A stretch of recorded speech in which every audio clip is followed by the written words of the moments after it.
بۆ هێنانە دەستی ئازادی، بۆ هێنانە دەستی یەکسانی لەگەڵ پیاوە، بۆ نەهێشتنی جیاوازی لەگەڵ پیاوانە. چونکە ژنی کورد هەموو کات خەباتی کردووە شان بەشانی پیاوەکان، هەموو کات بە دوای ئازادیە گەڕاوە، هەموو کات بە دوای یەکسانیە گەڕاوە. و لە دینی زەردەشتیا هەموو زانین کە هیچ جیاوازیەک نییە لە نێوان ژن و پیاوە. ئەو شۆڕشانەی کە دەیبینین لە باکوور باشوور لە ڕۆژهەڵات لە ڕۆژاوە، ئەوانە ئیسپاتی دەکات کە ژنی کورد جیاوازی نییە لە هیچ لایەنێک لەگەڵ پیاوانە.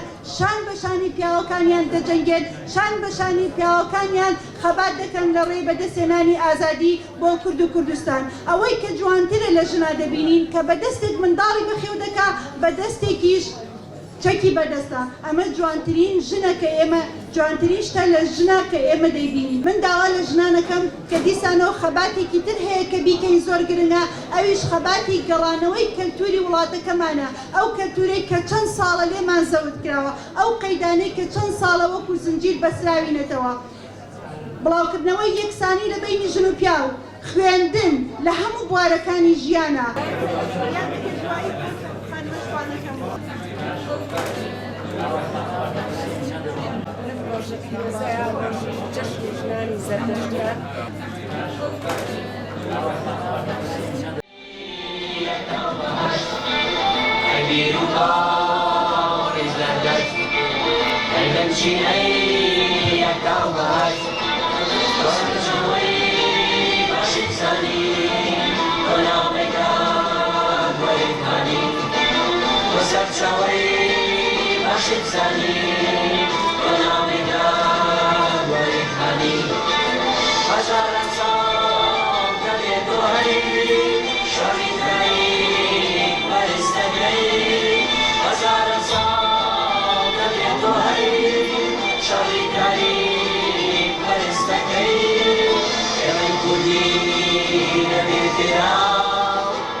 Yeah.